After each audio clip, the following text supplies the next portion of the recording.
Hello मित्रों, आप सबका जीएसजी के वित्त मित्रा अमित यूट्यूब चैनल पर आपका हार्दिक स्वागत है। आशा करते हैं कि आप लोग ठीक होंगे। मित्रों, आज का जो हमारा टॉपिक है वो दिल्ली सल्तनत के महत्वपूर्ण क्वेश्चन आज हम आपका रिवीजन कराएंगे। आइए बिना देरी किए शुरू करते हैं। क्वेश्चन नंबर 1, नीचे दिए गए दो कथन दिए गए हैं जिनमें से एक कथन ए तथा दूसरा कारण आर कहा गया है और इनको सही करना है। तो कथन ए, भारत पर तुर्की आक्रमण सफल हुए, क्या ये बात सही है? तो मित्रों बताएं कि भारत पर तुर्की आक्रमण सफल हुए, ये बात सही है। तथा उत्तर भारत में राजनीतिक एकता नहीं थी, ये भी बात सही है। और यही कारण है कि तुर्की आक्रमण सफल हुए, यानी आर जो है कथन ए का स्पष्टीकरण भी है। इसका मतलब है आपका ऑप्शन होगा ए। क्वेश्चन नंबर 2, निम्नलिखित में से कौन शासक पृथ्वीराज चौहान के नाम से प्रसिद्ध है? तो ऑप्शन ए पृथ्वीराज प्रथम, बी पृथ्वीराज द्वितीय, सी पृथ्वीराज तृतीय, डी इनमें से कोई नहीं। तो आपका उत्तर होगा पृथ्वीराज तृतीय, यानी ऑप्शन सी।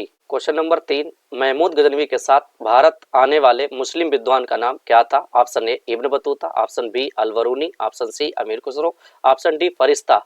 तो आपका उत्तर होगा ऑप्शन बी यानी अल बरूनी। क्वेश्चन नंबर 4, मोहम्मद गोरी ने जयचंद को किस युद्ध में पराजित किया था?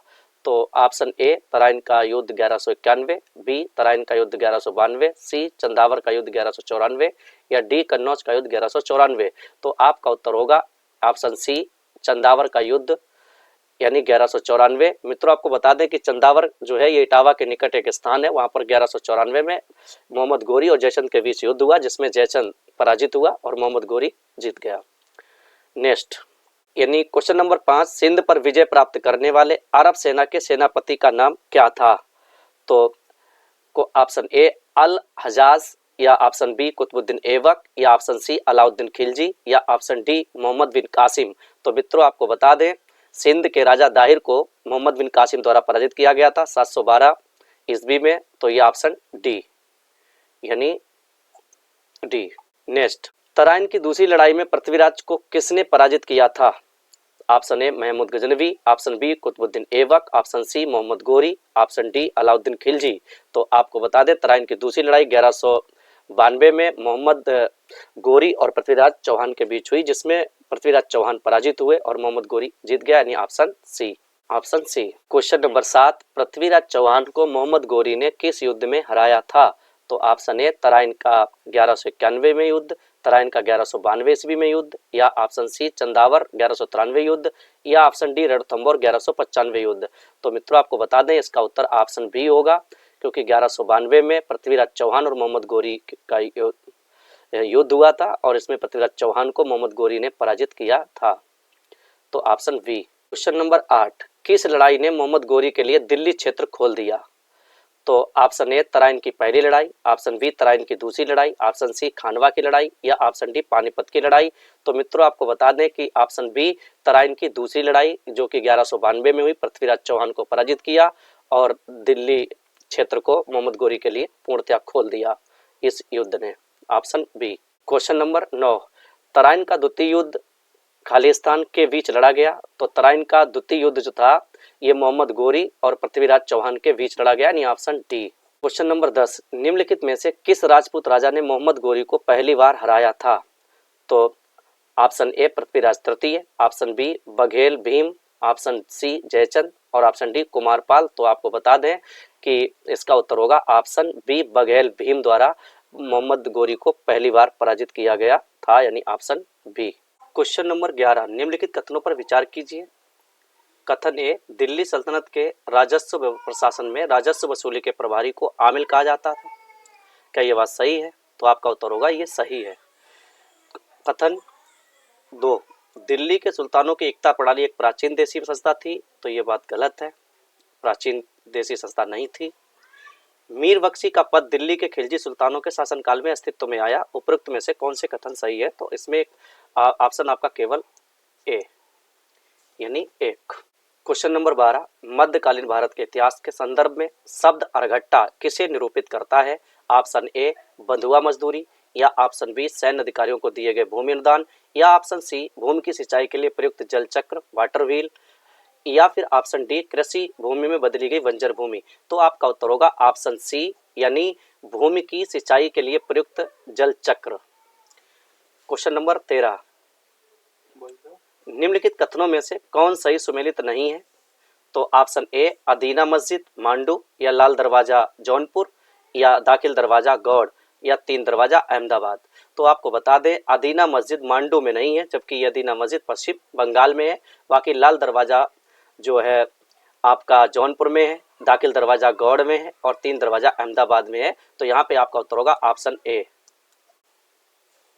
क्वेश्चन नंबर 14, मध्यकालीन भारत में एकता का क्या अर्थ है? तो आपका ऑप्शन ए माध्यमिक प्रयोजन के लिए धार्मिक कार्यों को सौंपी गई भूमि, या ऑप्शन बी सैन्य अधिकारियों को समान देशित विभिन्न प्रादेशिक इकाइयों से प्राप्त भू राजस्व, या ऑप्शन सी शैक्षिक सांस्कृतिक क्रियाकलापों के लिए दान, या ऑप्शन डी जमींदार के लिए अधिकार। तो यहाँ पे आपका उत्तर होगा ऑप्शन बी। ऑप्शन बी यानी जो एकता थी ये सैन्य अधिकारियों को समान देशित विभिन्न प्रादेशिक इकाइयों से प्राप्त भू राजस्व था। Option B. Question number 15, Jaunpur राज्य का अंतिम शासक कौन था? तो आपका उत्तर होगा क्या ऑप्शन ए मोहम्मद शाह, या ऑप्शन बी हुसैन शाह, या ऑप्शन सी मुबारक शाह, या ऑप्शन डी इब्राहिम शाह। तो आपका उत्तर होगा ऑप्शन बी हुसैन शाह, हुसैन शाह सरकी। क्वेश्चन नंबर 16, गुलामों का गुलाम किसे कहा जाता है? Option A Mohammad Ghori, option B Qutubuddin Aibak, option C Balban, या ऑप्शन डी इल्तुतमिश। तो आपका उत्तर होगा option D Iltutmish. Question number 17, Bharat के किस मध्यकालीन शासक ने एकता व्यवस्था प्रारंभ की थी? क्या ऑप्शन ए इल्तुतमिश, या बी बलबन, या सी अलाउद्दीन खिलजी, या डी इनमें से कोई नहीं? तो आपका उत्तर होगा इल्तुतमिश यानी ऑप्शन ए। क्वेश्चन नंबर 18, उत्तर भारत में चांदी का सिक्का यानी टंका जारी करने वाला मध्यकालीन कौन शासक था? तो option A Iltutmish, B Razia, option C Alauddin Khilji, option D Mohammad Tughlaq. तो आपका उत्तर होगा option A Iltutmish. Question number 19, Firoz Shah Tughlaq द्वारा स्थापित दारुल उल सफा क्या था? तो ऑप्शन ए एक दानशाला, ऑप्शन बी एक खैराती अस्पताल, ऑप्शन सी एक पुस्तकालय, ऑप्शन डी तीर्थ यात्रियों के लिए एक अतिथि गृह। तो आपका उत्तर होगा ऑप्शन बी एक खैराती अस्पताल। क्वेश्चन नंबर 20, चंगेज खां के अधीन मंगोलों ने भारत पर आक्रमण किया था? ऑप्शन ए बलबन के समय, ऑप्शन बी फिरोज शाह तुगलक के समय, ऑप्शन सी इल्तुतमिश के शासनकाल में, या ऑप्शन डी मोहम्मद बिन तुगलक के शासनकाल में। तो ऑप्शन सी होगा इल्तुतमिश के शासन काल में।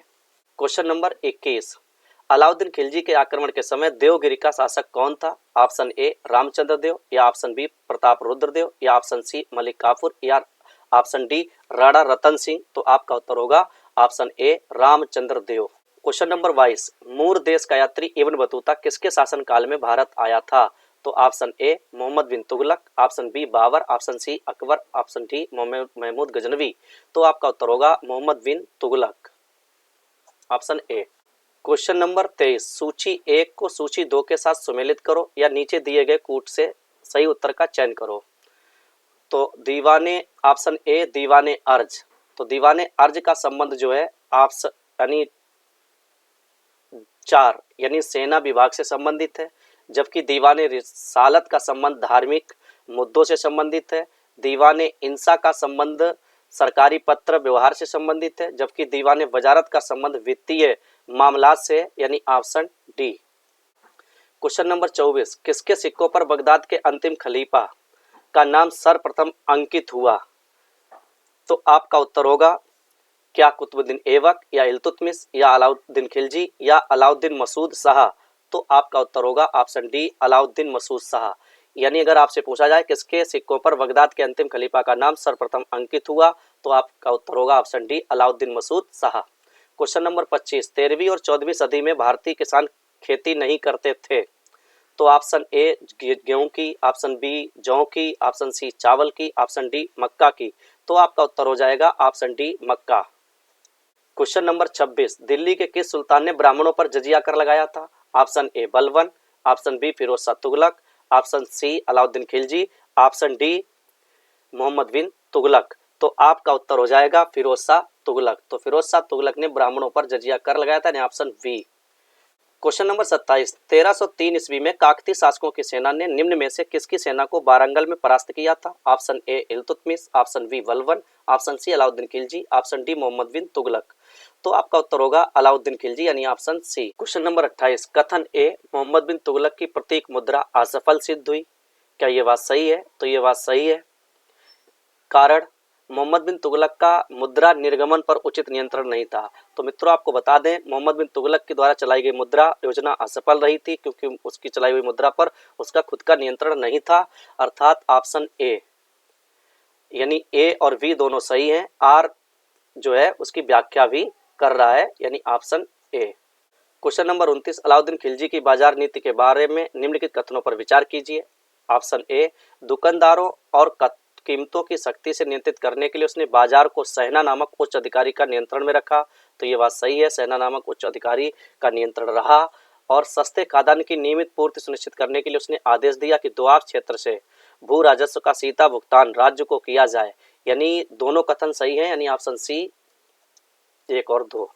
क्वेश्चन नंबर 30, रेहला किसमें लिखी गई? तो ऑप्शन ए, 14वीं शताब्दी में इब्न बतूता द्वारा अरबी में, या 15वीं शताब्दी में अब्दुल रज्जाक द्वारा फारसी में, या 13वीं शताब्दी में इब्न बतूता द्वारा फारसी में, या ऑप्शन डी 13वीं शताब्दी में मार्को पोलो द्वारा इतालवी में। तो आपका उत्तर होगा ऑप्शन ए, 14वीं शताब्दी में इब्न बतूता द्वारा अरबी में। क्वेश्चन नंबर 31, मार्को पोलो की भारत यात्रा 1271 ईस्वी में यूरोप में किस कारण से अत्यधिक ख्याति प्राप्त की? ऑप्शन ए, उसके द्वारा भारत के लिए सुरक्षित मार्ग की खोज करने के लिए, ये बात सही है। उसके द्वारा भारत के अनेक राजाओं के साथ मैत्रीपूर्ण संबंध स्थापित करने के लिए, ये भी बात सही है, क्योंकि उसने भारतीय राजाओं के साथ मित्रवत व्यवहार किया। और ऑप्शन सी, उसके पूर्वी देशों में व्यापारिक, धार्मिक और सामाजिक अवस्थाओं के विवरण के लिए, ये भी सही है। अर्थात ऑप्शन डी उपरोक्त सभी। नंबर 32, 1309 से 1311 के बीच मलिक काफूर ने दक्षिण भारत में 2 अभियान संचालित किए। इन अभियानों का महत्व इसमें से निहित है कि इसने दिल्ली शासकों की ओर उच्च कोटि की निर्भीकता और साहस की भावना प्रतिबिंबित हुई, ये बात सही है। आक्रमणकारी अकूत दौलत के साथ दिल्ली लौटे, ये भी बात सही है। उसने नवीन भौगोलिक ज्ञान मिला, ये भी बात सही है। अलाउद्दीन ने मलिक काफूर को मलिक नायब या साम्राज्य के उपराज्य के ओहदे पर पदोन्नत किया, ये भी बात सही है। यानी ऑप्शन डी 1, 2, 3, 4 चारों कथन सही है। 1355 में पूरी की गई इब्न बतूता की कृति रेहला क्या है? क्या ये आत्मकथा है, या ऐबक से गयासुद्दीन तुगलक तक दिल्ली सल्तनत का विवरण है, या धार्मिक ग्रंथ है, या मोरक्को के साथ व्यापार का विवरण है?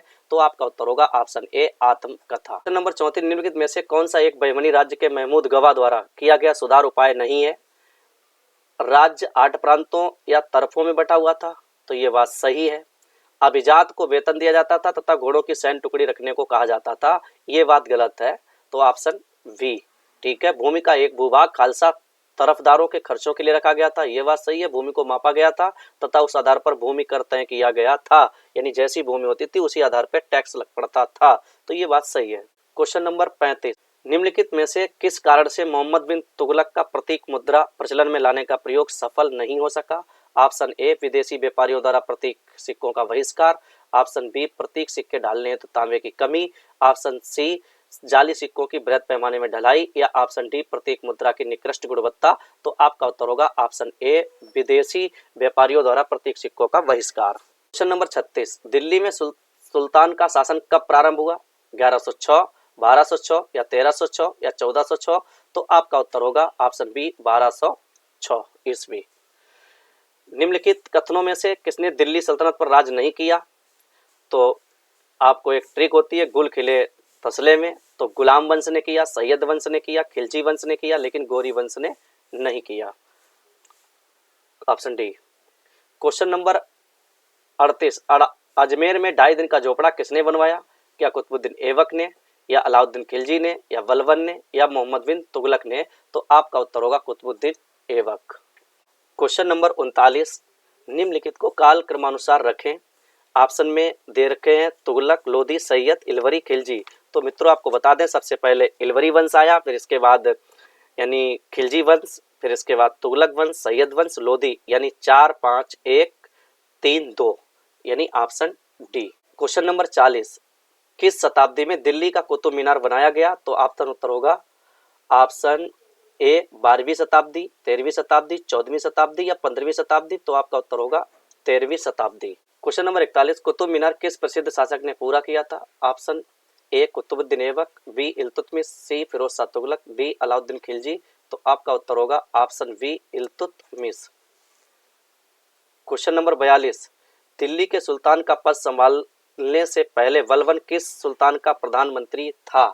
तो option A, Nasiruddin, B, Qutubuddin Aibak, C, Bairam Shah, D, Aram Shah. तो आपका उत्तर होगा ऑप्शन ए यानी नसीरुद्दीन। निम्नलिखित में से दिल्ली का पहला प्रभुत्व संपन्न सुल्तान कौन था? Option A Qutubuddin, option B Balban, option C Alauddin Khilji, option D Iltutmish. तो आपका उत्तर होगा इल्तुतमिश, ऑप्शन डी। दिल्ली सल्तनत का उद्धारक कौन था? Option A Qutubuddin Aibak, B Minhaj us Siraj, या ऑप्शन सी इल्तुतमिश, या ऑप्शन डी गयासुद्दीन बलबन। तो आपका उत्तर होगा Iltutmish, option C. Question number 45, नियमित मुद्रा जारी करने वाला, दिल्ली को अपने साम्राज्य की राजधानी घोषित करने वाला दिल्ली का प्रथम सुल्तान कौन था? Option A Qutubuddin Aibak, option B Alam Shah, option C Balban, option D Iltutmish. तो आपका उत्तर होगा option D Iltutmish. Genghis Khan ने जलालुद्दीन का पीछा करते हुए किसके शासनकाल में भारत की सीमाओं पर आक्रमण किया था? Option A Qutubuddin Aibak, option B Iltutmish, option C Balban, option D Nasiruddin Khusro. तो आपका उत्तर होगा ऑप्शन बी इल्तुतमिश। निम्नलिखित में से किसको शक्तिशाली नोबलों के लिए एक समूह चहलगामी के विनाश का श्रेय दिया जाता है? तो option A Iltutmish, option B Razia Sultan, option C Balban, option D Qutubuddin Aibak. तो आपका उत्तर होगा Balban, option C. Question number 48, प्रसिद्ध फारसी त्योहार नवरोज का प्रवर्तन किसने किया? Option A Alauddin Khilji, option B Iltutmish, option C Firoz Shah Tughlaq, option D Balban. तो आपका उत्तर होगा बलबन। क्वेश्चन नंबर 49, चहलगामी या फोर्टी के रूप में विख्यात तुर्की सामंतों की शक्ति को भंग करने वाला प्रथम दिल्ली सुल्तान कौन था? Option A Qutubuddin Aibak, option B Balban, option C Iltutmish, option D Razia. तो आपका उत्तर होगा option B Balban. Question number 50, Razia Sultan किसकी बेटी थी? ऑप्शन ए इल्तुतमिश या अल्तमश, या कुतुबुद्दीन ऐबक की, या नसीरुद्दीन की, या बलबन की। तो आपका उत्तर होगा ऑप्शन ए अल्तमश यानी इल्तुतमिश की। तो मित्रों ये दिल्ली सल्तनत का पहला, तो मित्रों ये दिल्ली सल्तनत की क्लास 1 है जिसमें हमने 50 प्रश्नों को बताया है, और ये पूरी 5-6 क्लासों में हम आपको पूरी दिल्ली सल्तनत के क्वेश्चन महत्वपूर्ण करवाएंगे।